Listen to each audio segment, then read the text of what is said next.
Disculpa a los que ya se vayan conectando a través de Facebook. Ya saben que los problemas técnicos están a la orden del día con las novedades de todo Zoom y todo. Entonces, una disculpa, estamos un poco entrando 20 minutos tarde. Comúnmente estamos aquí en punto de las 6, pero bueno, les comenzamos a dar la bienvenida a todos los que ya se encuentran y que estaban, yo creo, esperando que ya iniciara el video en vivo. Pero bueno, el día de hoy comenzaremos, digamos, los festejos que se van a dar, digamos, un pequeño cierre con la próxima semana y otro evento de Freud. Y hoy comenzaremos a conmemorar el cumpleaños de Freud, el aniversario de su onomástico. Comenzaremos con la presentación hoy en nuestro Café de Freud sobre Freud, un hombre, un sujeto de nuestro tiempo. Vamos a, digamos, hacer un pequeño de recorrido, ¿no? Tanto biográfico como histórico, porque habíamos platicado, ¿no? Un tanto ahí en la conversación o charla que damos para planear estos cafés, que creíamos que era bastante importante poder presentarles, ¿no? ¿Quién es Freud? Aparte de que obviamente es un gran teórico y es, digamos, fundó los pilares por los cuales hoy continúa el psicoanálisis y el modelo teórico, pero que también nos interesaba saber quién es el hombre, qué cuestiones históricas y qué andamiaje tuvo alrededor de él para que se pudiera ir construyendo de a poco su teoría. Creemos que es bastante interesante poder conocer datos no solamente sobre él, sino de quiénes lo rodearon o el tiempo en el que se vio rodeado, porque sin duda alguna, ¿no? Los elementos que hacen a la vida de uno parece que no tiene que ver solo con la vida propia individual, sino también la del grupo y la de la sociedad, ¿no? La subjetividad que se va armando ahí con uno colectivamente. Entonces, les damos la bienvenida. Voy a presentar a quienes nos van a acompañar el día de hoy. Y bueno, para empezar tenemos a Úrsula Moreno Plasencia. Ella es originaria de Perú. Ella es licenciada en Psicología por la Universidad Femenina del Sagrado Corazón. Ella es psicoterapeuta de orientación psicoanalítica y ha cursado sus estudios en teoría psicoanalítica por parte de la ANEL en Lima. Actualmente trabaja en consulta privada con niños, adolescentes y adultos y colabora a nivel primaria como psicóloga en la actualidad. Ella nos va a hacer el gran honor de darnos un recorrido histórico y posteriormente tendremos la compañía de Evelyn Serrano, quien es licenciada en Psicología por la Universidad Justo Sierra, también es maestra en Psicología Clínica y de la Salud por el Instituto Superior de Estudios Psicológicos de España y actualmente trabaja en una clínica privada prestando atención psicológica. También se dedica a la aplicación de pruebas y a la atención clínica, ¿no? A través de las mismas y forma parte de la Asociación de Psicología Hospitalaria en México. Les doy la más cordial bienvenida. Es un gusto poder colaborar el día de hoy con mis colegas y pues bueno, le cedo la palabra a Úrsula, que por ahí nos va a ir un poco dando pie para empezar a conocer el mundo de Freud. Entonces, bienvenidas a las dos y pues adelante, Úrsula. Listo, muchísimas gracias, Montserrat. Muy buenas noches a todos. Un gusto estar acá y gracias a Clínica Psicoanalítica también por la invitación. Así que, como lo dijo Montserrat, me voy a encargar justamente de esta parte del contexto histórico, ¿sí? Y por ahí ustedes, chicas, me van avisando si es que no se escucha bien o si es que se me va la señal. Y quería que me den también autorización, por favor, para poder compartir la presentación de hoy. Muy bien. Perfecto. Listo. Tenemos a Freud y vamos a hablar del contexto histórico de Sigmund Freud. Ya más adelante la que va a dar, como dijo Montserrat, los datos biográficos va a ser Evelyn, ¿sí? Muy bien. Este es Sigmund Freud, ¿no? Sigmund Freud en una fotografía ubicada en Viena, en la capital de Austria, ¿sí? Y esta es Viena. Viena antes y Viena en la actualidad, ¿sí? Viena, capital de Austria, es famosa por su cultura y su música académica, o la música clásica. ¿Quién no ha escuchado de repente piezas de Mozart, de Strauss, de Beethoven? Beethoven, por cierto, no es austriaco, pero él estuvo desde los 17 años más o menos en Viena. Y obviamente este es el lugar donde surgieron importantes figuras intelectuales, obviamente como de que vamos a hablar hoy, que es Sigmund Freud, ¿no? Ahora, ¿por qué empiezo con esta imagen, ¿no? ¿Por qué? Porque Freud pasó casi toda su vida en Viena, en realidad, ¿no? Y también es importante hablar de Austria y Viena porque veremos cómo rápidamente Viena va cambiando a través de la vida de Sigmund Freud y de todos los hechos históricos que se presentaron en ese entonces, ¿no? De hecho, todos estos cambios que se dan impactan en su trabajo, ¿no? En su trabajo, en su escritura, en toda la producción que hace acerca de la teorización psicoanalítica, ¿sí? De hecho, Evelyn, como les dije, les va a dar más detalles de la biografía, pero sí es importante saber que Freud nació en Freiberg, en Moravia, que ahora es obviamente parte de la República Checa, ¿sí? Él se muda a Viena muy chiquitito, a los 4 años, y permaneció allí hasta que se fue a Londres, a los 82 años, hacia el exilio en 1938, durante la anexión nazi de Austria. Aquí pueden ver dos mapas, ¿no? Uno que es Austria dentro del, mejor dicho, dentro del Imperio Austrohúngaro y Austria en la actualidad.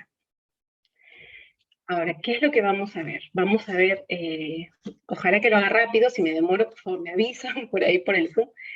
Vamos a ver cómo es que se dieron los grandes cambios culturales entre los años 1860 y los años 1830.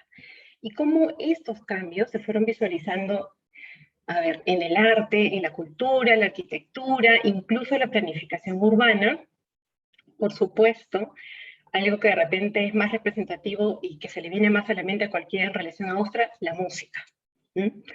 Bueno, lastimosamente el progreso se frena cuando el Partido Nacional Socialista o Nacionalista llega al poder. Entonces, la idea es mirar un poco Austria y Viena antes de la guerra. También revisaremos, como les digo, también los cambios sociales, políticos que ocurrieron desde el imperialismo hacia el socialismo y el nacionalismo. Muy bien. Acá tenemos una primera imagen de una Viena amurallada. Hasta 1860, un muro protegía la parte interior de la ciudad. El emperador Franz Joseph, o Francisco José, cabeza de la monarquía Habsburgo, decretó que en 1857 estos muros deberían destruirse para poder construir un bulevar. Viena era el epicentro del Imperio Habsburgo y también era el centro de Europa. El nuevo plan urbano representaba expansión, oportunidades y por supuesto traía la modernización. Algo súper importante. Acá está la foto también del Ringstrasse, antes y después. Ahí está el emperador Franz Joseph. Por otro lado, ¿no? Sabemos que la monarquía de los Habsburgo era la cabeza del Imperio Romano y que Austria había sido un estado católico con nexos en el Vaticano, ¿sí? En 1848, este emperador, Franz Joseph, intentó unificar el imperio dando derechos iguales para todos. Legalizó servicios religiosos judíos, abolió impuestos especiales para los judíos y pudieron ellos seguir carreras profesionales e incluso gubernamentales, y esto es algo muy importante, porque esto también le permite, obviamente, a Freud y a otros judíos formarse y estudiar. Esto generó, lógicamente, una gran migración de muchas familias judías a esta metrópolis en expansión, donde lógicamente estaba también dentro de esta gente que viajó, ¿no? Y que se instaló ahí la familia de Sigmund Freud.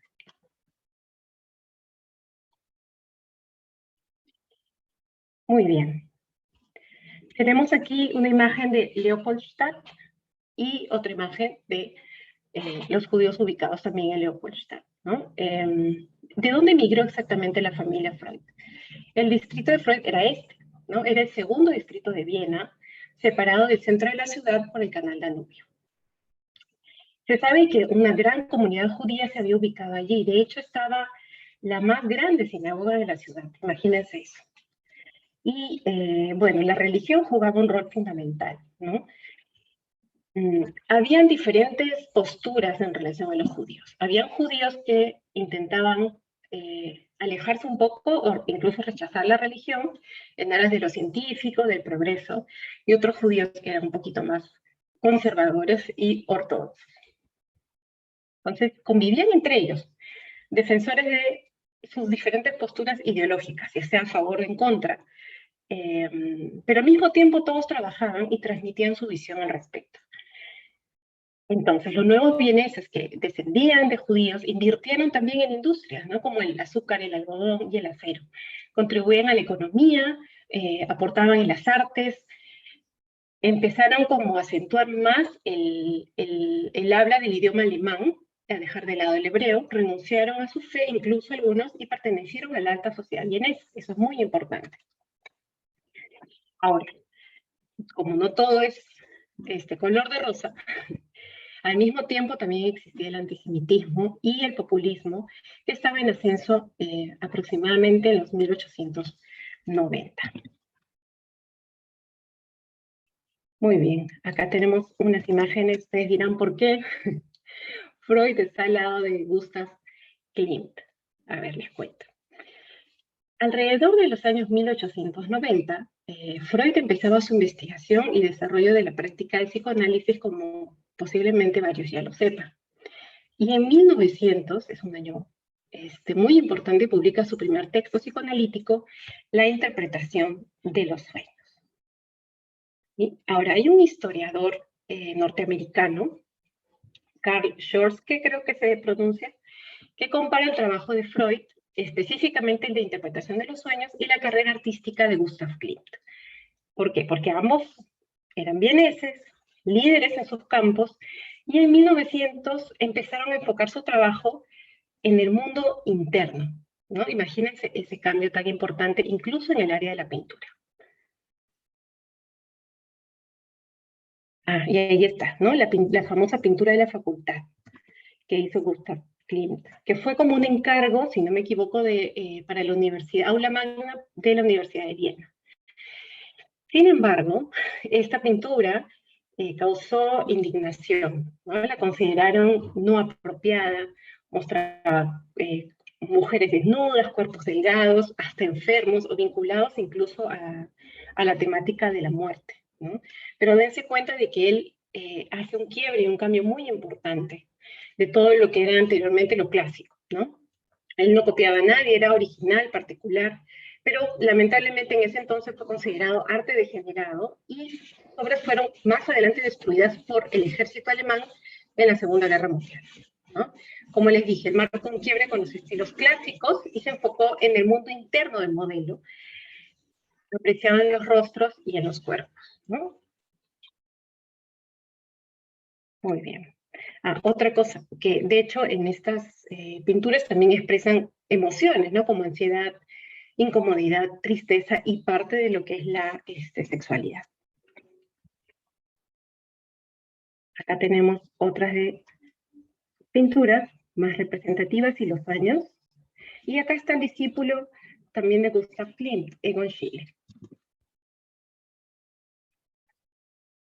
Muy bien, pero ¿qué sería de Austria, específicamente de Viena, cuna de la cultura, si no hablamos de la música, ¿no? Tenemos aquí a los más representativos, que son Schoenberg, Mahler, Richard, Strauss también. Obviamente, como les dije al inicio, ¿no? Sabemos que estaban Mozart, Beethoven, Johann Strauss, pero estos compositores pertenecieron, perdón, al postromanticismo, ¿no? Serían como que los más representativos del expresionismo de esta Viena que rompe con estos esquemas tan clásicos, ¿sí? De hecho, Arnold Schoenberg era también, ¿no? De origen judío, austriaco por supuesto, y se puede considerar como el compositor más importante del siglo XX que marcó el cambio en el expresionismo de la música, ¿sí?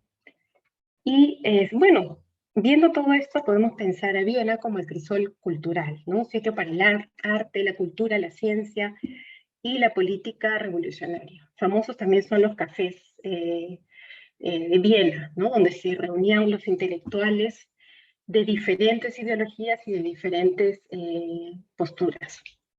Pero en el café se sentían de repente como libres para poder hablar de sus ideas, como si fuera una especie de, no sé, de espacio transicional, ¿no? Bueno, ahora, todo esto que se ve tan, ¿no? tan efervescente a nivel cultural, lamentablemente cambia. ¿sí? Esta foto o estas imágenes reflejan el asesinato de Franz Ferdinand en Europa de 1914. Vamos a ir viendo esto de Europa de 1914 a Europa de 1923, ¿no? Entonces, todo lo anterior de lo que les estuve comentando lamentablemente se detuvo, ¿no? Con el comienzo de la Guerra Mundial en 1914.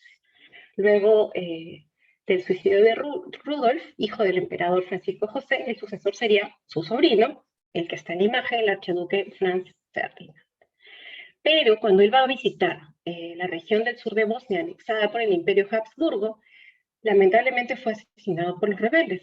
Y esto es lo que marca el inicio de la Primera Guerra Mundial, ¿no? En el Imperio Austrohúngaro, con el resultado del fin de la monarquía Habsburgo. Acá hay fotos de la guerra.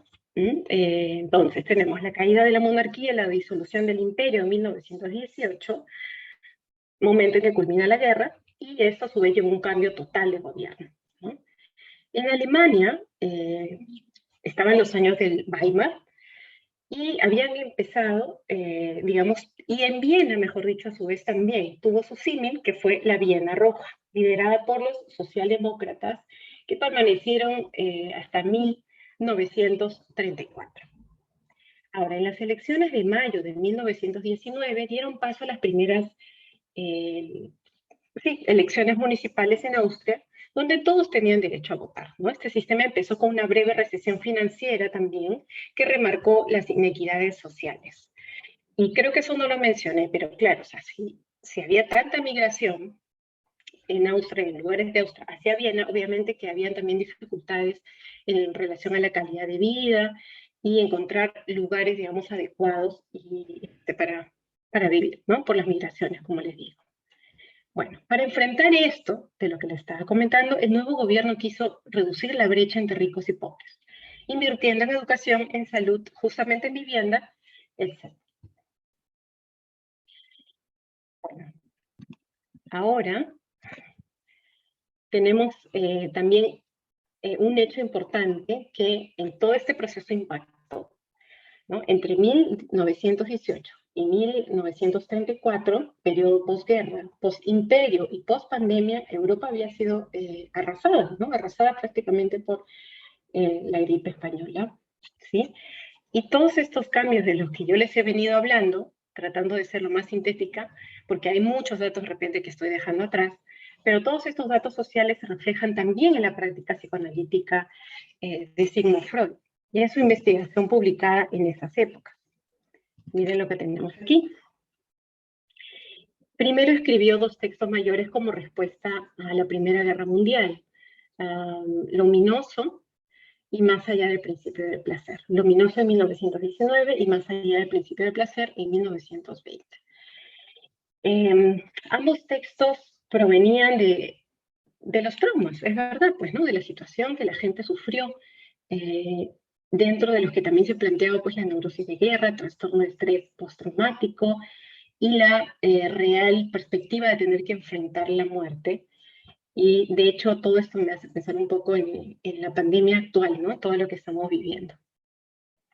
Ahora, en esta época Freud también escribió Psicología de las Masas y Análisis del Yo, 1921, El porvenir de una ilusión, y El malestar de la cultura y el porqué de la guerra, que son las cartas con Einstein, ¿no? Que fueron publicadas. Y con todo esto, ¿qué es lo que estamos nosotros comprobando? Que Freud miraba más allá de su sala de consulta, ¿no? Freud también, aunque de repente algunas personas no lo sepan, él defendió las aproximaciones socialistas a la práctica psicoanalítica. De hecho, con colegas, él abrió clínicas psicoanalíticas gratuitas en 10 ciudades distintas, entre 1920 y 38, que daban o brindaban atención mental gratuita.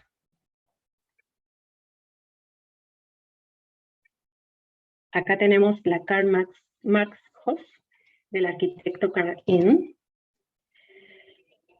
Y bueno, como les había contado, ya antes de la guerra en realidad las condiciones de vivienda eran malas, ¿no? Luego de la guerra Viena continuó en esta crisis sumada a la sobrepoblación, altas rentas, desempleo, inequidades sociales. En ese entonces, este arquitecto del que les mencioné creó un edificio que es el Karl Marx Hof. Es una de las más grandes y largas residencias del mundo, con el objetivo de dar vivienda y mejorar la calidad de vida. ¿Mm?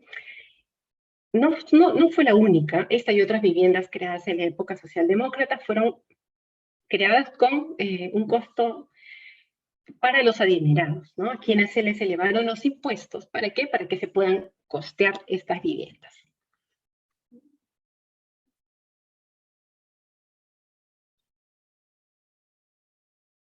Muy bien. Ahora, ¿qué pasaba en el año 1933? En el norte de Austria, Hitler, el ex ciudadano austriaco de Linz, yo pensaba que Hitler era alemán, pero es austriaco, fue nombrado canciller de Alemania, y en el sur también, por su lado, la Italia fascista o fascista de Mussolini iba ganando también tracción. Estos partidos nacionalsocialistas tuvieron un gran impacto en Austria y tuvieron atractivos para quienes no se vieron beneficiados por los socialistas, ¿no? Incluyendo quienes recibieron estas alzas de las que les comentaba, ¿no? Estas alzas de impuestos para poder pagar estas obras municipales. Y entonces, en 1934, Austria tuvo una breve pero letal guerra civil entre el Partido Nacionalista y Socialista. De hecho, el Partido Socialista fue declarado ilegal por el gobierno central y por el partido de derecha llamado el Frente Patriótico, único partido al que se le permitió regir, resultando en la primera república austriaca de régimen autoritario. Ya llegó al final. Bueno, estamos alcanzando al fin del tiempo de Freud en Austria y la Viena donde él vivió, ¿no? Y es difícil no tocar toda esta parte política, ¿no? Sobre todo de 1930 en Austria. Ahora, ¿qué es lo que nos deja todo esto? Observamos cómo el arte, la cultura y el progreso habían experimentado una regresión bajo los nacionalistas, ¿no? Y bueno, para ir cerrando, el 12 de marzo de 1938, fecha conocida como Anschluss, se dio la anexión de Austria por el partido alemán nazi que estaba en el poder.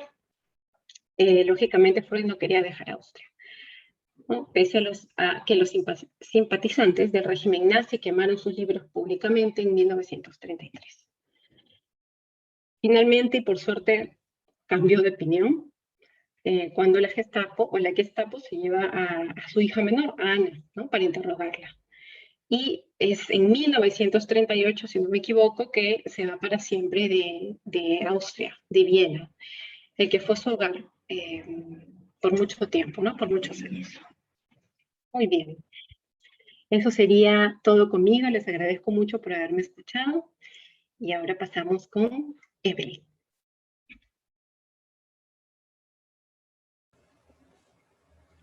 Bueno, vamos a continuar ahora con la parte ¿no? biográfica. Digo, yo sé que a lo mejor el hecho histórico, de repente uno dice, bueno, ¿cómo para qué? ¿No? Pero es importante situar, digamos, todas las idas y venidas, ¿no? Que se fueron desplazando alrededor de la obra de Freud. Entender y comprender que la obra no está situada en un momento de tranquilidad, no está situada en un momento donde él haya podido estar cómodamente recibiendo pacientes, ¿no? Hubo 2 guerras mundiales, hubo la gripe española, y ahorita un poco Evelyn nos va a empezar a compartir, digamos, la historia ya personal, ¿no? De vida, cómo se fue construyendo, para que después pasemos a platicar un poco cómo lo vamos relacionando también a lo mejor nosotros, ¿no? Dentro del estudio, la concepción, la importancia que tiene hoy y los resultados que ha tenido y el impacto de la obra psicoanalítica, o por lo menos de los fundamentos teóricos, ¿no? Entonces, bueno, pues Evelyn ahorita nos va a charlar un poquito de quién es Freud, ¿no? Y que digamos cómo se fue construyendo poco a poco el personaje. Y bueno, bienvenida, Evelyn. Muchas gracias. Primero, muchas gracias por la invitación a Clínica Psicoanalítica. Y pues bueno, como decían, el contexto es muy importante porque bueno, eso nos habla sobre el momento en el cual estaba situado en ese momento la vida de Freud. Y pues bueno, yo trataré de ser lo más breve porque sabemos que hablar de la vida de alguien comúnmente, bueno, no es tan corto, pero pues trataré de resumir y tocar los puntos más importantes. Voy a compartir pantalla.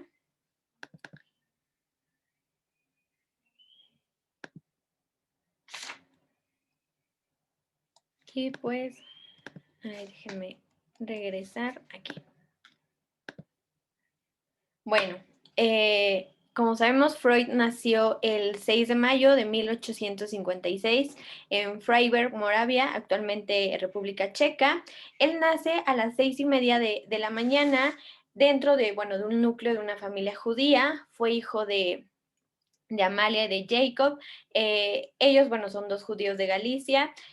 Jacob, bueno, era un vendedor de lana y su mamá solamente tenía 20 años cuando pues dio a luz a Freud, ya que, bueno, él es el hijo mayor, él es producto, bueno, del tercer matrimonio de su papá. Anteriormente su padre había tenido otros dos, en el primero tuvo 2 hijos, en el segundo al parecer no hay algún registro de alguna descendencia, y en el tercer matrimonio es cuando llega Freud. Freud fue registrado como Sigismund Shlomo Freud, y que posteriormente, bueno, él lo cambiaría a solamente a Sigmund Freud. Y su mamá juega un rol muy importante en la vida de Freud. Él era muy allegado a su mamá, bastante. En ella, pues bueno, encontraba un amor incondicional, se desbordaba, un amor un poco egoísta, ya que solamente quería a mamá para él. Era muy apegado a ella. Y bueno, un día por ahí cuentan que su mamá se encuentra fuera de una pastelería a una persona que le dice, oye, tu hijo va a ser un genio. Y pues bueno, ella dice, claro, obviamente, sí, él es un genio, y desde ese momento su madre cree con esa idea, crece y se lo transmite a Freud de tú vas a ser un genio, ¿no? Y pues bueno, aquí podemos ver que su madre lo llamaba mi sigi de oro, ¿no? Como en esta parte de que solamente Freud era el niño inteligente, el niño prodigio, el más listo. Para mamá era todo, y pues bueno, mamá, eso es una idea muy importante, ya que eso pues marca muchos aspectos de la vida de Freud, y lleva tanto ese optimismo que se lo transmite a su papá para que ambos crean que, bueno, que su hijo va a ser un prodigio.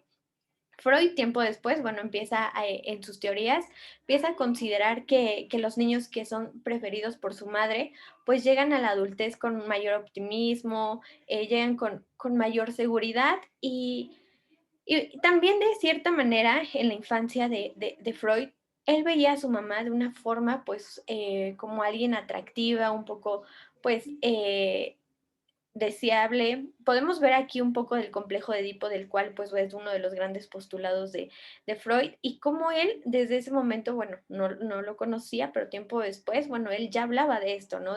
Del complejo de Edipo. Él fue el mayor, era el consentido de la familia, es decir, sus hermanas vivían en un cuarto todas, y ella tenía, bueno, él tenía su cuarto especial. A él le gustaba estudiar en un rincón donde, bueno, no lo molestaran, donde no hubiera ruido. Una de sus hermanas practicaba música, piano, si no me equivoco, y a él no le gustaba. No se volvió tan fan de la música por este mismo aspecto en el que decía, escucho la música y no me estoy concentrando en lo que estoy haciendo. Y eso le molestaba a él. A él le gustaba estar dedicado 100% a lo que tenía enfrente. Desde pequeño Freud, bueno, fue un gran amante de los libros. Él quería coleccionar todos los libros que hubiera a su alcance. Y pues bueno, al final, tiempo después, en su casa, en su propia casa en Viena, bueno, él tapiza su casa literal desde el piso hasta el techo de puros libros. Eh, a los 4 años, bueno, llegan a Viena porque, bueno, se mudan esperando encontrar pues una mejor solvencia económica por parte de su papá. Y pues bueno, ahí es cuando él comienza sus estudios. Fue el primero de la clase durante 7 años. Mantuvo un gran interés por los libros, sobre todo, bueno, aquí vemos la saga egipcia de Moisés, las aventuras de José y sus hermanos. A él le encantaba toda esta parte del conocimiento. Otro de los libros que realmente marcó a Freud fue, bueno, el Don Quijote. Él dice, bueno, yo lo tengo que ver en la versión original, en la versión castellana, y es cuando él comienza a aprender español de manera autodidacta, cuando comienzan a formar una asociación donde solamente la formaban Freud y su amigo Edward. Eran los únicos y bueno, ellos comienzan a aprender español para poder entender esta parte del Don Quijote, que fue un libro que él pues no quería la versión traducida, él quería la versión original para poder comprenderlo mucho mejor. En 1873 él ingresa a la universidad, a la carrera de medicina.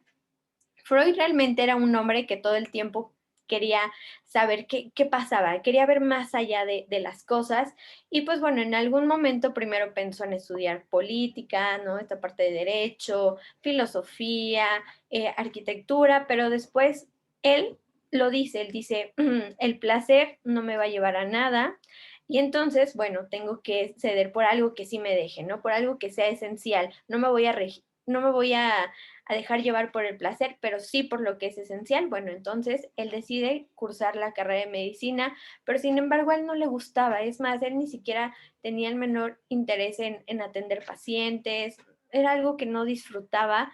Y a excepción de la psiquiatría, le encantaba la investigación, toda esta parte de investigar el cerebro, todo eso le fascinaba, pero atender pacientes o algo más allá no era su fuerte. Y pues bueno, como vemos aquí en 1881 se gradúa con bastante demora. Aquí, bueno, vemos en esta parte los 17 años, bueno, ya Freud ya estaba como en esta parte de la adolescencia.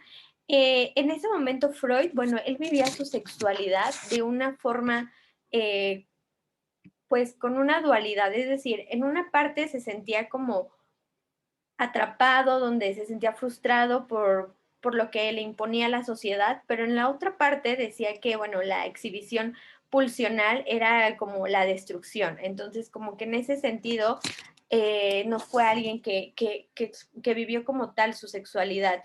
Y hay una anécdota por ahí que sucedió cuando Freud llega a la habitación de sus padres y pues bueno, orina enfrente de ellos, ¿no? Sus padres están presentes y eso es un suceso muy importante porque su papá dice, este niño no va a llegar a nada.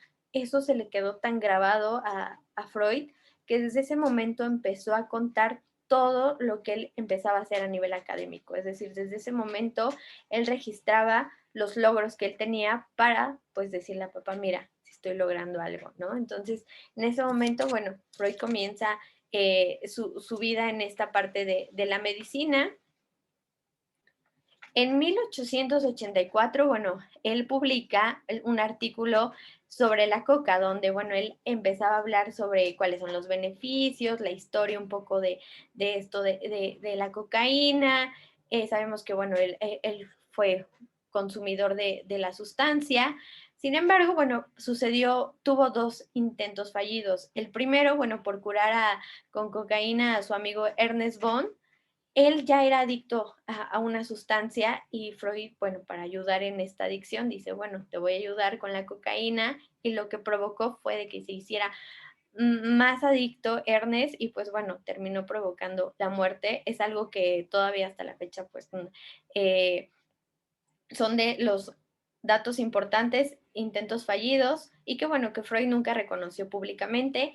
Y otro caso que también falló fue de Emma. Ella, bueno, poseía síntomas histéricos, le dolía, bueno, tenía dolores intensos de estómago y pues dice, ¿sabes qué? Yo no te puedo solucionar lo que está pasando, voy a hablarle a mi amigo Fliss a Viena para que, bueno, para que le estirpara un hueso de la nariz y cuando pues le estirpan el hueso, ella comienza a desangrarse y en ese momento es cuando Freud le llama a otro médico y le dice lo que pasó.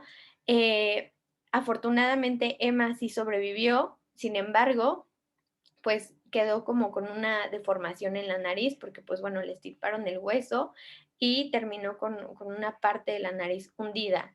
En 1885 pues viaja a la Salpêtrière con Charcot, donde comienza a conocer, bueno, esta parte de los estudios con la hipnosis, con las histéricas, pero Freud algo veía, ¿no? Como de, ok, pero sin embargo la hipnosis no logra como tal. Al final las histéricas regresaban al síntoma y bueno, él comienza aquí su investigación, ahí es donde él despierta, ¿no? Y podemos empezar a hablar como esta parte de que comienza con esto de atender a una de sus pacientes, Ana O, que lo lleva a la Asociación Libre y bueno, en 1886 se instaló en Viena como médico y contrajo matrimonio con Marta.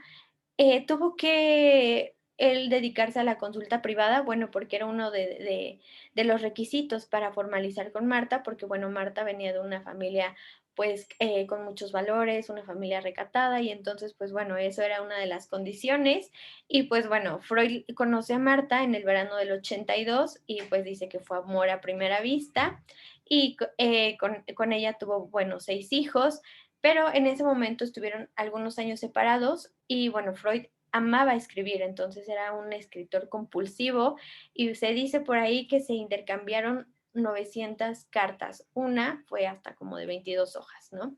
En 1889 hace pues una de sus publicaciones, una de las más famosas, La interpretación de los sueños, que es quien lo lleva a colocarse a otro nivel, quien le da como literal entró por la puerta abierta y pues con esa interpretación de los sueños podemos ver que también él hace referencia a alguno de sus sueños, es decir, desde su historia propia es como él comienza a realizar estos postulados. En, 1800, en 1891 se mudan a su casa propia, donde habitaría, bueno, por 42 años de su vida. Él comienza en esa casa en Viena, que era muy grande, tenía un propio jardín, porque, bueno, Freud le encantaba, pues, la naturaleza, las flores, y en esa casa, bueno, él ya atendía a sus pacientes con el diván, él era muy puntual en las sesiones, él siempre estaba presente desde minutos antes, pero también las terminaba justo, o sea, 55 minutos, sabes que ya se acabó tu tiempo, ¿no? Bye. Era muy formal en esa cuestión. También era muy rutinario, le gustaba mucho la rutina, no le gustaba como que lo sorprendieran con algo nuevo. Él decía, yo no necesito muchas cosas, ¿no? Yo solamente con estos trajes, con estos 3 trajes, con estas 3 camisas, ¿no? Él era así, él tenía como su rutina ya muy marcada y aquí, bueno, es en esta casa donde comienza ya a realizar análisis. Eh, Podemos ver aquí algo que me parece muy importante, porque Freud, bueno, él tenía a Yuffie, que es de la raza Chow Chow, y pues bueno, él amaba a los animales, ¿no? Y también él, el Yuffie, bueno, ella, hacía la función como de reloj, es decir, cuando ya se iba a cambiar a terminar la sesión, llegaba ella y pues era como de, ya, bueno, eso me quiere decir que ya acaba de terminar la consulta y bueno, fue formaron un lazo muy importante y pues bueno, hasta los últimos días Freud y Yuffie fue como uno de sus grandes pues amores, ¿no? En 1902 comienza el círculo psicoanalítico de los miércoles. Podemos ver por aquí a unos personajes como Otto Rank, a Jung, a Carl Alfred, a Sabina, a Liu Andrea Salomé. Bueno, con ella forma al final una gran amistad. Pero sin embargo, este círculo psicoanalítico de los miércoles, bueno, se reunían en casa de Freud, Marta llegaba, ¿no? Les ofrecía cigarros, café, pero en algún punto empezaban a intercambiar pues ideas y empezaba como esta parte de discusión de no me parece, sí, ¿no? Y se rompe totalmente el círculo psicoanalítico, algunos deciden abandonar, entre ellos me olvidó mencionar a Max Graf, él es el papá del pequeño Hans, ¿no? Uno de los casos importantes de Freud, y pues deciden disolver el círculo psicoanalítico y posteriormente se convierte en la Asociación Psicoanalítica de Viena. En 1909 viaja a Estados Unidos por primera vez, Él también hablaba inglés, sin embargo, él decía que el inglés era algo que no le gustaba tanto porque decía que ni siquiera entre ellos se entendían, o sea, ni siquiera entre los americanos lograban entenderse. Él viaja a Estados Unidos para recibir el título honorífico doctor honoris causa de la Universidad de Clark en Massachusetts y pues bueno, en 1913 Freud por ahí se dice, ¿no? Que era un poco, no le gustaba que le dijeran que no o que lo que él estaba planteando no era así. Y pues bueno, tuvo unas pequeñas riñas ahí con Jung y literal se rompe totalmente la relación con él. En 1923 se le diagnostica el cáncer en el paladar. Freud fue un fumador compulsivo desde los 20 años, desde en ese momento, bueno, él creía que el tener el cigarro en la boca le ayudaba a una mejor concentración, sin embargo, pues bueno, vemos cuál es la grave consecuencia de su adicción al tabaco y bueno, termina esta adicción con 33 cirugías, donde una de ellas, pues bueno, le extirparon la mandíbula y al final, bueno, termina utilizando pues paladar. En 1936, cuando terminan los Juegos Olímpicos, Hitler, bueno, comienza esta persecución contra los judíos y, bueno, como ya había mencionado mi compañera Úrsula, bueno, se queman los libros de los judíos, entre ellos, pues, las obras de Freud, así en la plaza, como habíamos visto en la imagen que proyectó Úrsula. En 1938, bueno, María Bonaparte le brinda ayuda para salir de Viena. Ella juega un rol demasiado importante, ya que, bueno, María Bonaparte es sobrina nieta de Napoleón Bonaparte, fue escritora y psicoanalista francesa. Ella le dice, oye, mira, yo te voy a enviar dinero para que tú puedas salir de Viena y te puedas, pues, refugiar. Además de que ella compró las cartas que tenía de intercambio Freud y Fliess, ya que, bueno, fue un gran amigo y colega en el cual pues intercambiaban diversos aspectos, diversas situaciones y pues ella decide comprarlas. Freud decía, bueno, ¿para qué? O sea, no lo hagas. Él no dimensionaba la grandeza de sus obras y ella dijo, sí, lo hago para salvar también, no solamente a ti, sino también para salvar al psicoanálisis. Y efectivamente, bueno, así fue. Y pues bueno, ella también fue traductora de las obras de Freud al francés. Gran parte de ella, bueno, fue el rescate de sus obras. Y la muerte de Freud llega el 23 de septiembre en Londres. Él ya, durante este momento, bueno, antes de llegar al punto de la muerte, cuando le ofrecen salir de Viena, pues él ya se sentía cansado porque, bueno, ya venía de estas cirugías. Él decía, yo estoy muy viejo, ya no puedo viajar. Pues ya, ¿no? Y en ese momento, pues sucedió todo esto de quererse refugiar. Sus 5 hermanas no lo lograron. Sus 5 hermanas pues fueron detenidas por los nazis y fueron llevadas al campo de concentración. Él muere el 23 de septiembre en Londres. El cáncer, bueno, ya estaba muy avanzado, él ya estaba sufriendo demasiado y pues le habló a uno de sus amigos para que le proporcionara 3 dosis de morfina y con la autorización de su hija Ana Freud, bueno, pues él es como lentamente queda, ¿no? Se va durmiendo hasta el punto de llegar a la muerte. Y pues bueno, brevemente esto es algunos aspectos de la vida de Freud y que antes de terminar quisiera dejarles aquí una frase de él. He sido un hombre afortunado en la vida, nada me ha sido fácil.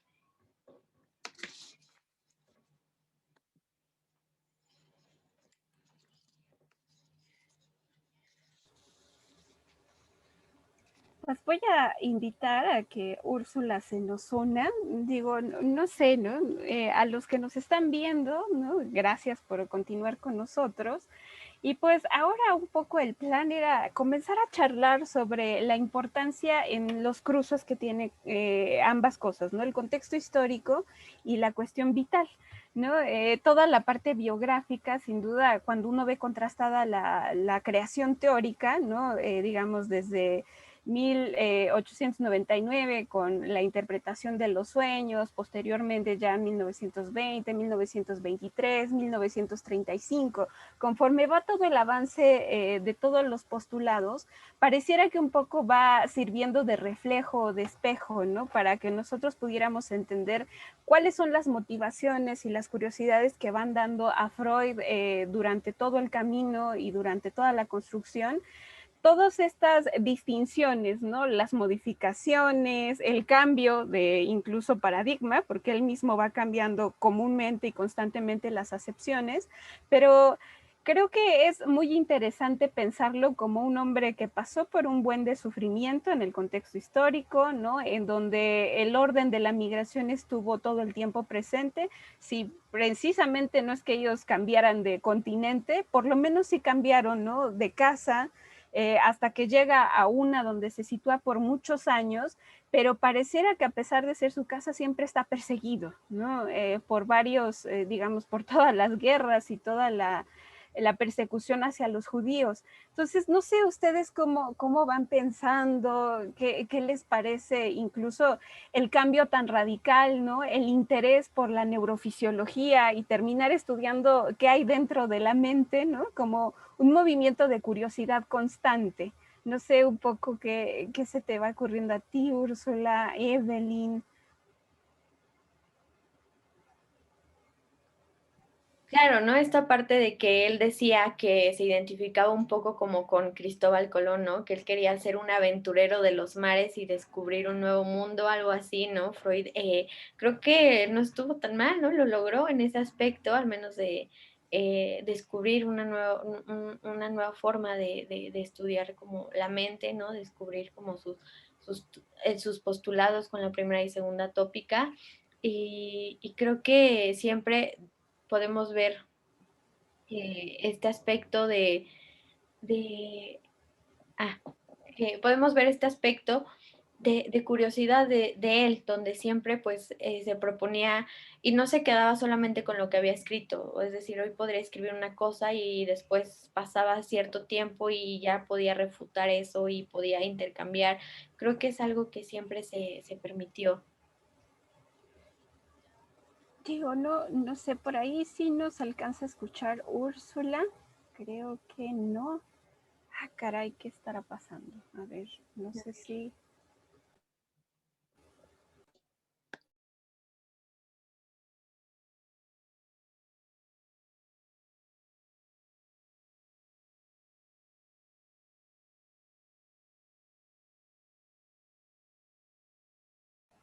Comenta que sale y vuelve a entrar para unírsenos.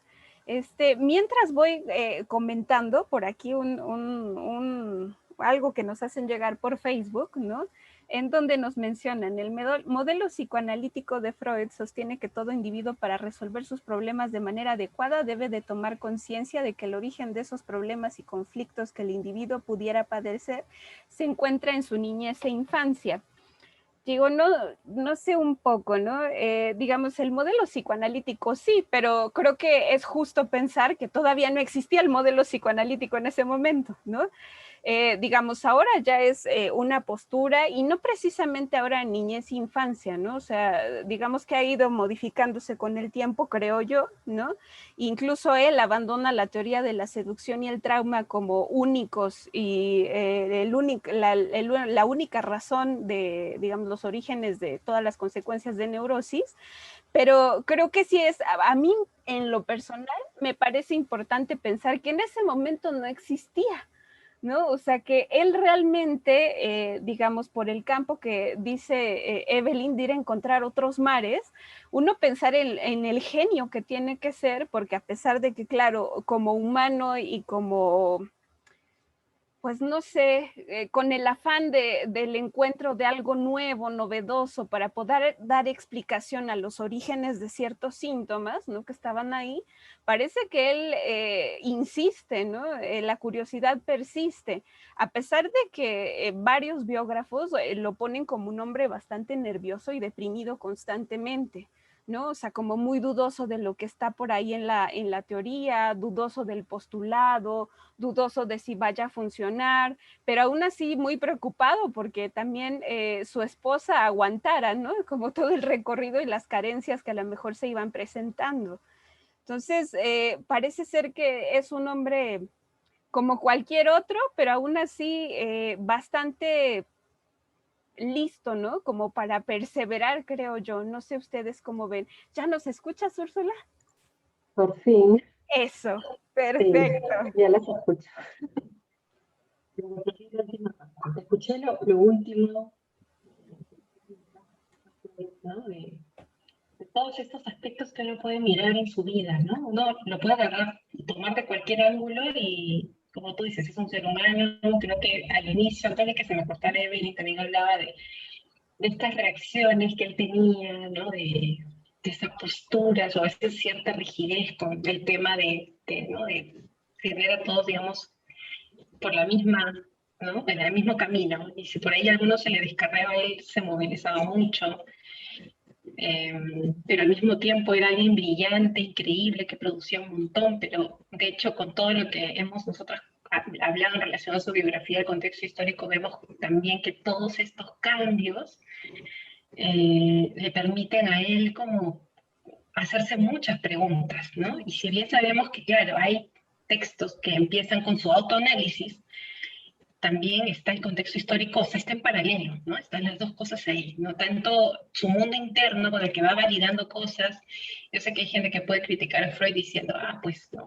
Él sacó todo de su cabeza, se leyó el Edipo y ya está.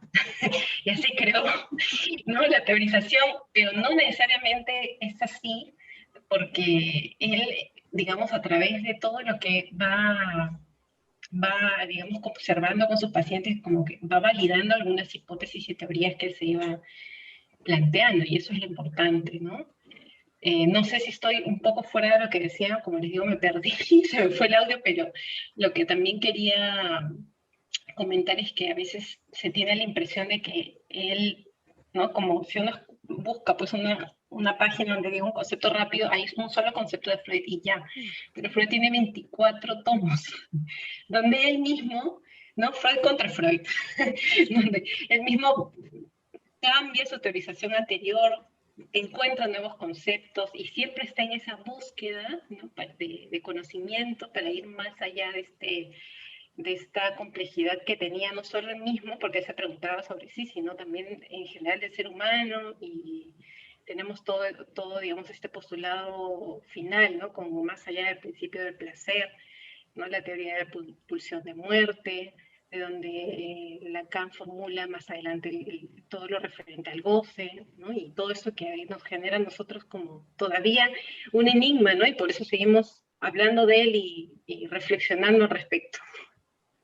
Y que aparte toda la batalla que tiene que hacer, si lo pensamos también en el sentido histórico, ¿no? Digamos, por toda la parte científica y todo lo que estaba reinando en ese momento a nivel, ¿no? De exigencia, digamos, la comprobación y la cercanía a Charcot que tiene, claro, ¿no? Es parte de un nihilismo médico, de una necesidad, ¿no? De pensar, digamos, la hipnosis en un primer sentido para mejorar, para poder darle un curso a esos síntomas histéricos, pero incluso posteriormente él por eso busca en Breuer, ¿no? Una prueba de que hay otra manera y algo más que hacer, e incluso en la escuela de Nancy, ¿no? Cuando ve que la hipnosis también puede ser incluso de forma catártica, ¿no? Y puede haber un proceso terapéutico diferente. Pero yo creo que la base de no quedarse con una sola teoría, creo que podríamos pensarlo hasta en el psicoanálisis ahora contemporáneo, ¿no?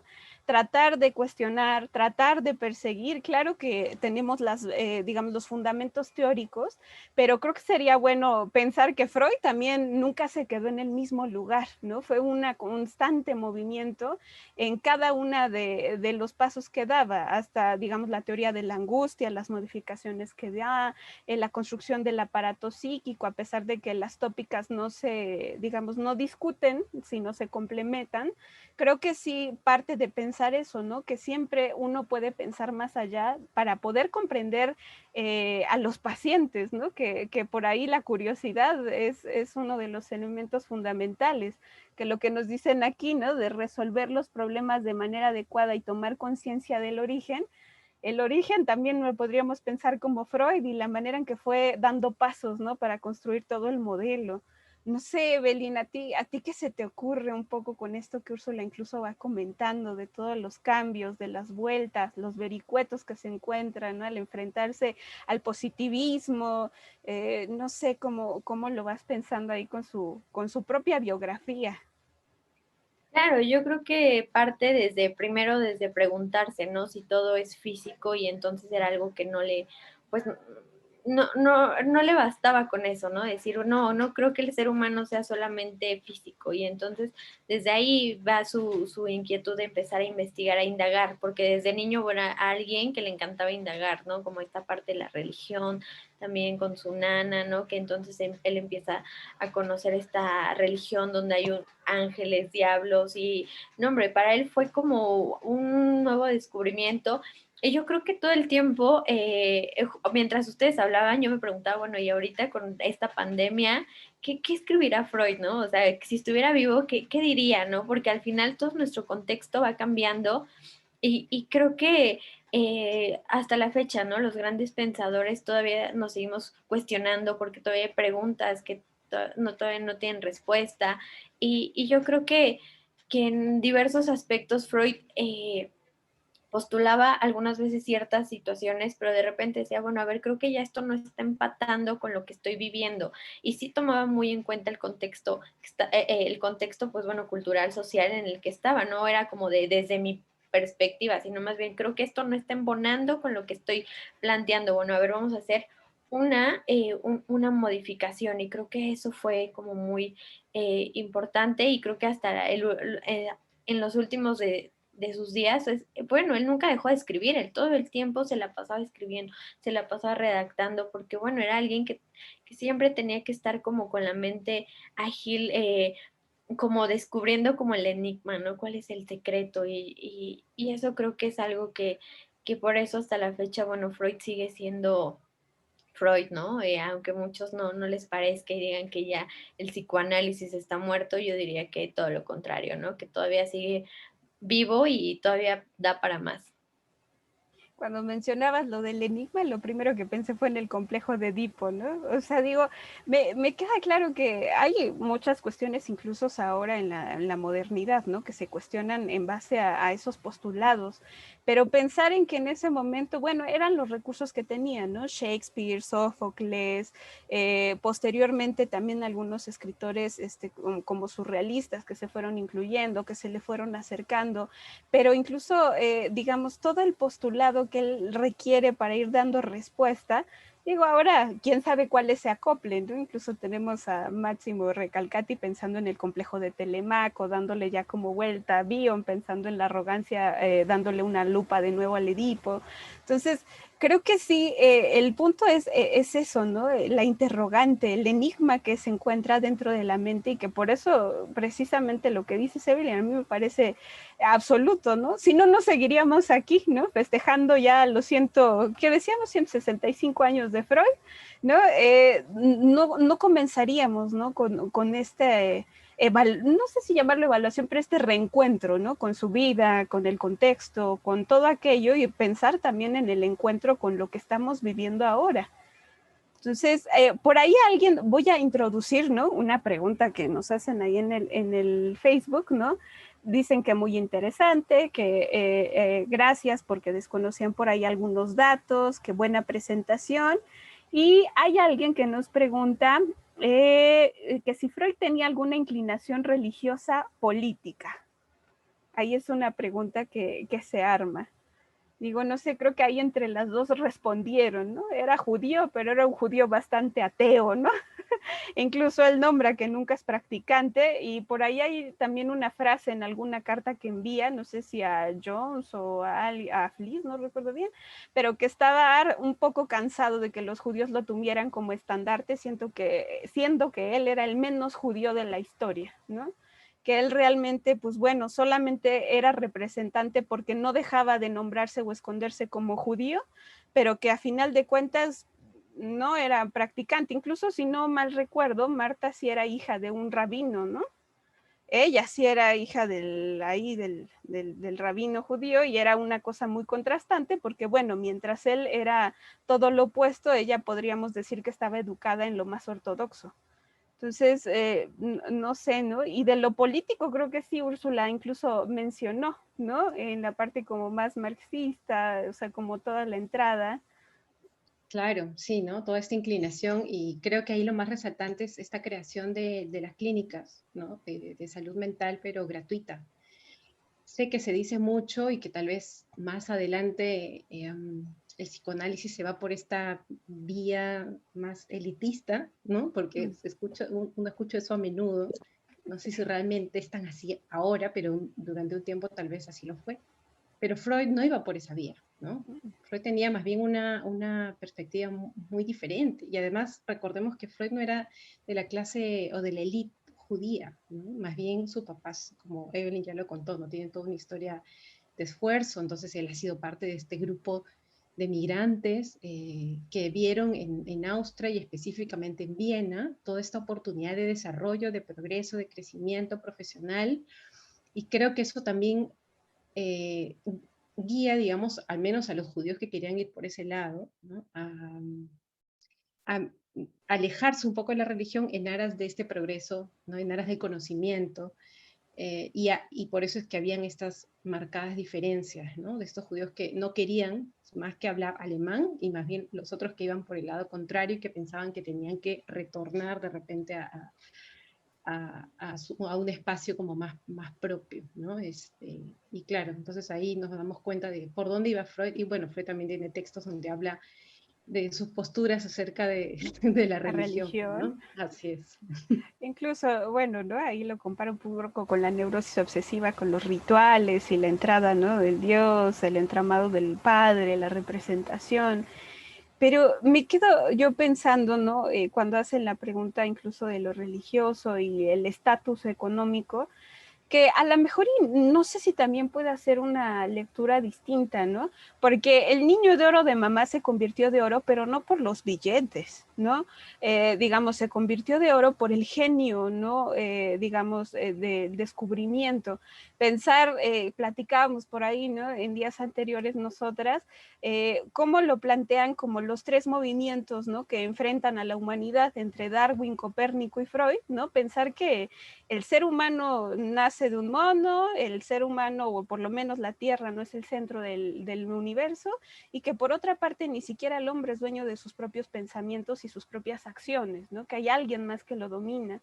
Entonces, creo que si precisamente no fue rico, ¿no? Fue rico en otros sentidos, en el que se fue ganando porque los intelectuales se acercaron a él, ¿no? Incluso la élite, digamos, si lo pensamos, sí, la élite sí terminó acercándose, creo yo, a él, ¿no? Pero por la necesidad de respuesta a lo que le ocurrían a las mujeres, ¿no? Digamos, Max Graf y Ernest, bueno, Ernest Jones ya hasta el último, ¿no? Ettington, todos los que iban formando el círculo de los miércoles y que posteriormente ya se formó como a esta pandilla del anillo oculto, ¿no? Que ya se volvió él como más estricto para poder traer a sus seguidores. Incluso ahí lo ponen casi como el profeta, ¿no? O sea, él estaba delante de las conversaciones y bueno, era su palabra una ley. Pero creo que sí pensar que no es tampoco que se la viviera ganando los millones. Digamos, el cambio que da él lo da más que nada por la esposa, como lo contaba, creo yo, Evelyn, ¿no? O sea, digamos, ¿qué es? Ernest Bruck, que es el profesor primero de neurofisiología que estaba acompañándolo, es el que le dice claramente que no va a vivir de eso, ¿no? Porque él no proviene de una familia adinerada y va a ser complejo que él pueda sobrevivir si su camino de investigación y de profesión lo sigue situando ahí.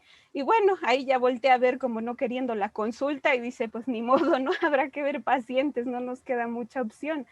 Pero creo que si lo pensamos, ese no era la riqueza que él buscaba, ¿no? La riqueza era en otro orden, de sabiduría, ¿no? De beber libros, de literatura, saber sobre antropología, la curiosidad y las respuestas, ¿no? Del origen, incluso pensando hasta como en el origen del alma, ¿no? Si pensamos en Hegel, por ahí hasta Paul Ricoeur hace como esa contrastación entre la fenomenología del espíritu de Hegel y lo que hace Freud, pero pensar en la búsqueda del sí mismo, ¿no? De lo que hay adentro de esa misteriosa mente, creo que es lo que lleva a ser más enriquecedor bueno, que incluso conservar hasta hoy la teorización y la búsqueda que hacemos con los propios pacientes.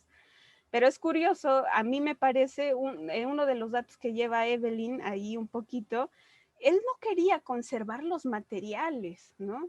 Incluso las cartas de Fliess, él quería que fueran destruidas en un inicio. Digo, no sé, se me hace bastante curioso, ¿no? Que tantas cosas que contienen cada una ¿no? de la redacción y que no quiera conservarlas, pero bueno, es una interrogante que a lo mejor tendremos. ¿Por qué Freud le huía tanto a conservar sus propias creaciones? No sé si quiera comentar algo sobre estas particularidades que a lo mejor nos hace pensar sobre Freud y que, bueno, también tenía sus propios demonios dentro, ¿no?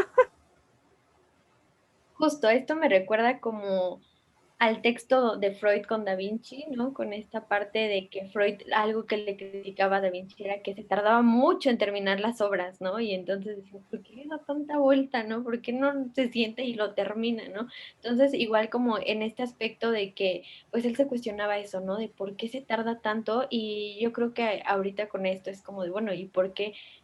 ¿Por qué le hace ruido a Freud eso, no? ¿Por qué le molestaría algo? ¿Por qué le llamó tanto desde desde su biografía, ¿no? De este gran pues, artista? Y que esa es otra, ¿no? De que vemos como a psicoanálisis no solamente pues aplicado como pues en análisis, sino también lo podemos asociar como pues presentaba Úrsula con el arte, con todo ese aspecto.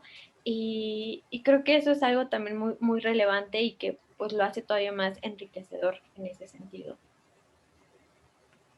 Encuentros y desencuentros, ¿no? Digamos, pensando en el ejemplo que va ahí poniendo Evelyn, todos los momentos importantes, ¿no? La nana, la sexualidad con la madre, la muerte del padre y, digamos, el sueño que tiene posterior a la muerte del padre, el sueño que tiene con su madre, en donde la van cargando unos personajes con picos, ¿no? Digamos, todo lo que se va realizando alrededor, la muerte de Sophie, ¿no? En el 20 por la gripe española, empieza a pensar también con sueños de su hijo en guerra, más allá del principio del placer, y eso es una serie de comunicación que no se puede quitar, ¿no? Eso que pega, digamos, de manera subjetiva, creo yo, para que él fuera poco a poco haciéndose más preguntas y pudiendo poner sobre la mesa temas que, como dice Evelyn, ¿no? Hasta hoy nos vamos a seguir preguntando, yo creo que por muchos años más, y vamos a tener que seguir repensando.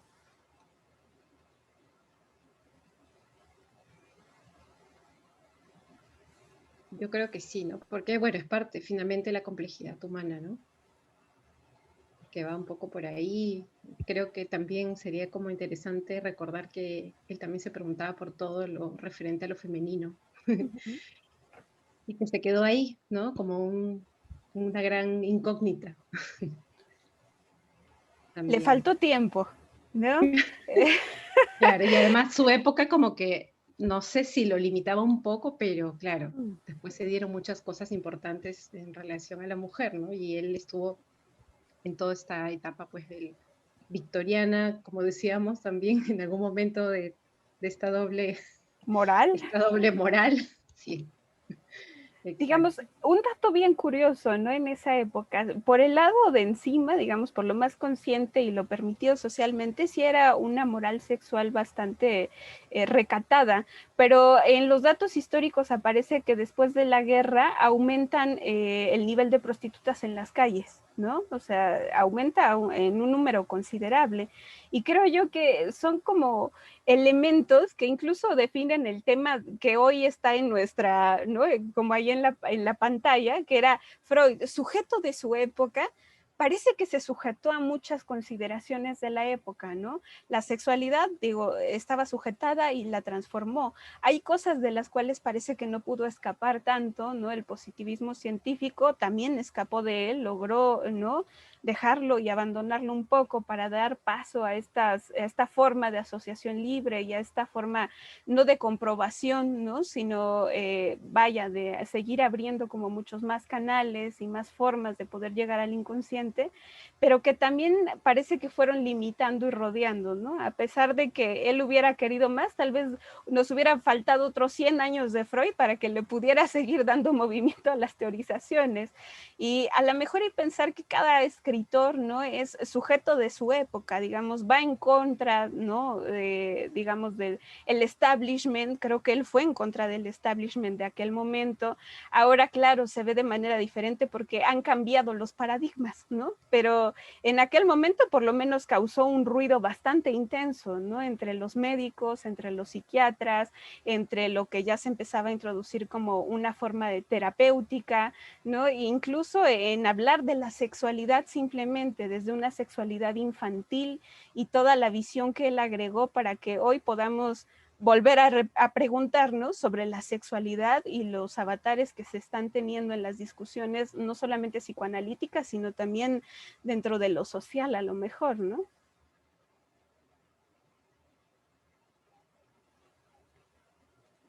Pues no sé si quieran ir agregando algo para que vayamos dando un cierre. No sé si creen conveniente tener algún comentario, ¿no? Que se les ocurra ahorita con esta, digamos, esta poca de unión que le fuimos dando a los datos, a su historia, que como bien lo mencionaron ambas, podríamos quedarnos 2 horas, ¿no? Haciendo y especificando cada hecho histórico, cada movimiento y también cada dato biográfico, ¿no? Con quién, en qué momento, quién estuvo a su lado, quién se fue.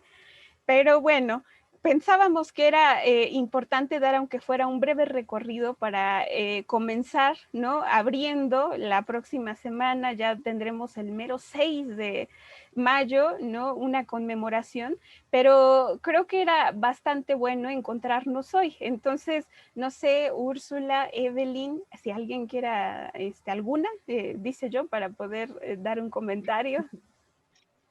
Bueno, creo que ha sido como muy interesante, ¿no? Como compartir todos estos datos biográficos, históricos. De hecho, como dices, Montserrat, faltan, ¿no? Imagínate si nos pudiéramos hablar de todo y de los demás artistas de repente o escritores que también existieron tan importantes en su época, o si alargamos un poquito y nos vamos a, digamos, otros países, uf, ya, o sea, sería un seminario, ¿no? Pero creo que hay que quedarnos con algo muy importante que sí, o sea, sujeto de su época, pero en base a su época él iba más allá, ¿no? Y se interrogaba por muchas cosas, pero digamos que también dentro, como tú dices, de esos parámetros, y creo que esa es la manera, no adecuada, no diría esa palabra, pero una manera interesante de acercarse a un pensador. Siempre hay que tratar también de mirar en qué contexto estaba, ¿no? O sea, las más importantes teorizaciones o sus más importantes libros, en qué año, ¿no? Y qué estaba sucediendo dentro de su contexto. Porque eso también, como hemos visto, ¿no? Influye tremendamente o impacta mucho en la producción que va a tener, ¿no? A la par de las cosas pues personales que va viviendo, a la par de sus impresionantes habilidades para producir, analizar, elaborar y sobre todo crear toda esta teorización tan importante.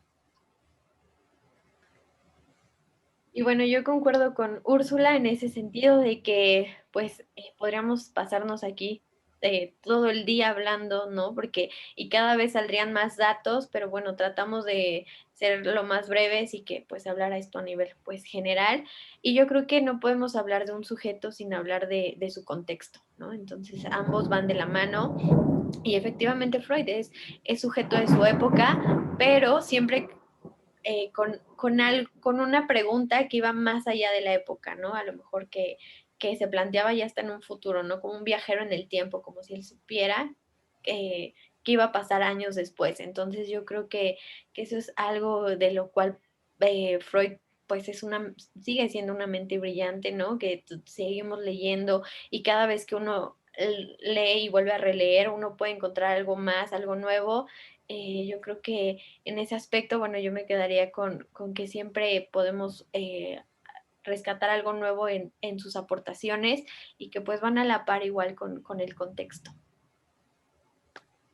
Pues qué confort poder tener el encuentro epistolar, ¿no? En tantos de, ¿no? Con Fliss, con Flus, que fue su primer amigo, con Lu Andrea Salomé, después con Marie Bonaparte. Digamos, parece que el premio Goethe no fue en vano, ¿no? Pero bueno, el encuentro que hoy tratamos de generar, esperamos que haya sido para todos, ¿no? Un poquito novedoso y que también haya sido interesante. Esperamos que nos puedan acompañar. Agradezco sobre todo a mis colegas que nos hayan podido compartir un poquito de su tiempo para que también, ¿no? Nos hayan hecho llegar todas estas condiciones necesarias, como dicen, para poder empezar a conocer, ¿no? ¿Quién es el creador del psicoanálisis? ¿Quién es, digamos, este pensador que ha generado tanta polémica a través de, ¿no? del último siglo? Y que a final de cuentas no solamente la polémica va a continuar, sino que pensamos tal vez que es fundamental para poder ahora poner en entredicho con el nuevo contexto esos ¿no? fundamentos teóricos y poderles dar la vuelta también, ¿por qué no? ¿no? A lo mejor no tendremos a Freud para guiarnos, pero sí tendremos por lo menos ¿no? esos principios y esos pilares que hasta el día de hoy siguen moviendo parte del encuentro clínico, del encuentro teórico e incluso de este nuevo método que, bueno, ha atravesado más de un siglo. Entonces, agradecemos mucho a todos. Gracias, Úrsula. Gracias, Evelyn, de nuevo. Y pues nos encontramos dentro de 15 días en un café con Freud y no les volvemos a recordar que el día 6 de mayo va a haber otra transmisión especial por partes también de Clínica Psicoanalítica de unos colegas que van a estar ahí acompañando. Y pues bueno, les agradezco nuevamente. Oh, gracias, Montserrat, gracias a Clínica Psicoanalítica y a Evelyn, ha estado muy divertida la charla y el café. Sí, la verdad es que sí, fue literal una buena charla en confianza y pues muchas gracias a Clínica Psicoanalítica, a ti Monse por el apoyo y pues a Úrsula pues bueno, por ser compañera de clase y mira ahora compañera de aquí de un café con Freud. Muchas gracias a todos y bueno, nos vemos. Que tengan excelente tarde y excelente fin de semana. Hasta luego.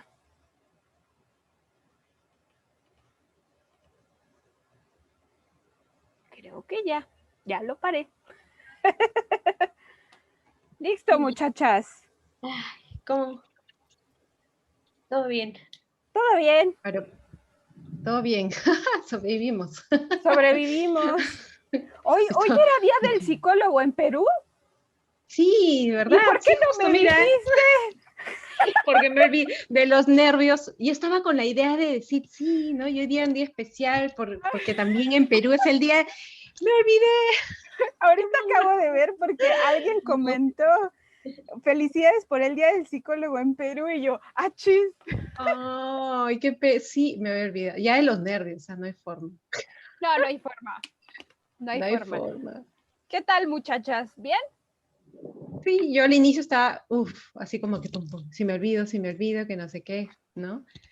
Pero ya de ahí ya, un poquito más, muchos datitos, pues. Muy bonito, ¿no? Bueno, Y yo se creo pasó muy que rápido. ¿Cómo? Se fue muy rápido. Ah, oye, sí, pasó rápido, ¿no? Y no sé si en algún momento se me saltó a mí ¿ustedes escucharon todo completo? sí, se ¿Sí? escuchó Ya. todo. ahí no sé qué pasó que nos dejaste de escuchar a nosotras, ¿no? Como que Sí, cuando me salió volvía... como un conflicto raro, porque creo que había dejado la otra cosa ahí, Ah, y ya, ahí creo que se sí. cruzó mi compu y ya se fregó todo. Se fue Y el yo dije, sonido pues, para el otro lado, yo creo. ya, eso ha sido. Entonces ya cuando o sea, me tuve que salir del Meet y decía, no puedes prender tu cámara. Y yo dije, es la otra cosa. La Ajá, cerré y ya ahí todo apareció. ok. Sí, Pues ay, pero... Pues muy bien, chicas. Pues no sé, ¿no? Digo, yo sí, por mi parte les dejaría abierto, si quieren abrir algún tema en Café con Freud y se les ocurre algo que quieran construir, ya sea que lo quieran hacer en conjunto porque se sintieron más cómodas o ya sea que lo quieren hacer por separado, lo podemos hacer. Ahora, bueno, ahora estoy ahí coordinando los horarios y estas cosas de agenda para estos espacios y entonces, pues yo les dejo abierta la invitación, si también tienen algún colega que a lo mejor quiera ahí desarrollar algún tema con ustedes, ¿no? También, o algún colega que crean que les interese poder participar, ya ven que tenemos como de todo, no solamente psicoanálisis, ¿no? Hace como 15 días tuvimos al pedagogo, que también, bueno, psicoanalista y pedagogo, pero con la cuestión de, ¿no? La enseñanza. Por ahí la maestra Magnolia había invitado a alguien de literatura, a Claudia. Entonces, si ustedes desean y dicen, ay, a mí me gustaría, porque se me ocurrió cualquier cosa, lo agendamos y vemos, ¿no? Para poder crear el espacio y la posibilidad de hacerlo por acá. Genial. Claro, hay que pensar. De repente juntas, ¿no? Sí, Podría ser. sí, o sea, como ustedes lo quieran, manden.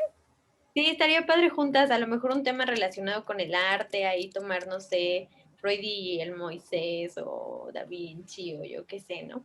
O si ya quieren de plano todo el movimiento surrealista, pues ya nos Ay, qué aventamos, ¿no? Con interesante. Uy, sería Breton, buenísimo. Dalí. Sí, ese. Claro.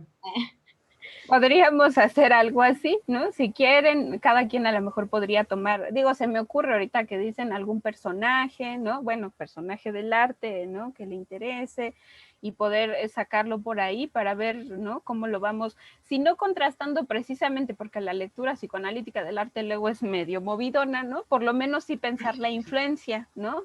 Para la ruptura, para los sueños, incluso Stefan Zweig tiene un libro que es Sueños y relatos olvidados, ¿no? Y era muy amigo de Freud, entonces, o sea, se puede hacer a lo mejor algo por ahí, si ustedes quieren, lo vamos organizando y lo vamos pensando y sin problema. Ya, genial. Claro, ahí lo vamos viendo. Bueno, Perfecto, pues muchas gracias, chicas. yo les agradezco mucho que hayan aceptado estar y que ahora sí que no hayan dicho que no, ¿verdad? Al último momento. Y me voy a... Sorry. Adiós. Era la conexión, casi que todas íbamos junto con ella. Ahora sí que de pronto, híjole, ¿qué crees? Mi Zoom se trabó como en las Sí, clases, no. ¿no? Por ahí está Ah, ya no te escucho. sí, ¿no? En realidad estaba así nomás yo, Ah, haciéndomela, como la que hacen de los niños veras en no. el colegio. Es que Pero no oigo, sí. maestro, no oigo. ¿No? Ya se No, desconecta. sí, Está lloviendo mucho, bye. Ah, y esa es sí, una ¿no? realidad, acá se está lloviendo, ¿no? Están los Están en truenazos. lluvia. Sí. Qué Desde mal. antier, precisamente el miércoles que estábamos, ya cuando salía había una granizada que no sé si alcanzaste a ver o si Wow, hasta en el centro histórico se cayó parte de lo que se llama acá Templo Mayor, había un techito y se vino encima de todo ahí. wow. No, ni enterada. He estado como enfocada en, no he visto noticias, no he visto absolutamente nada. Pero Ok. que allá llueve, entonces fuerte. Acá en Lima llovizna, pero en la sierra sí es otra cosa, en la selva es otra cosa. Sí, pues. Acá Pero nuestra no. ciudad tiene todos los climas, ¿verdad, Evelyn? No solo escuchan los truenos, bueno, no sé si se escuchan. Eran truenos, porque yo pensé, Esos son. dije, está pasando, no sé, pues, o están arrastrando una caja. No, Truenos. wow, es como, a ver, ¿dónde? En Arequipa, en Cusco, sí, pues Lima, no, como que muy poquito, muy poquito. Mucha humedad, eso sí, demasiada humedad. Y hay llovizna, pero no lluvia sí hay en otros lugares de Perú. No, Sí, acá pues. sí, la granizada nos agarra de repente. Wow. ¿Quién sabe? Asu. Sí, sí, sí, pero bueno. Pues bueno, Bueno, muchachas, sigo dejando abierta, ¿no?, la invitación. Si ustedes quieren, por ahí vamos platicando y lo organizamos. Y pues les vuelvo a reiterar mi agradecimiento por estar hoy. no, al contrario. Gracias. Gracias a ti por, por la invitación. Pues bueno, estamos ahí en contacto y nos estamos viendo. Listo. Ya nos vemos. Ah, no hay ese seminario mañana por Día del No, Trabajo, ¿verdad? No, no, no, no. Hasta el día 8 ya se reincorporan tanto, bueno, a todas las actividades que tengan programadas, no sé si el de literatura, al seminario y ajá. ok. Ah, ya. Ok. Listo, genial. Muy Bueno, bien. Ya, chicas, descansen, un gusto. Bonito fin. Pásenla igual, bien. Bye. bye.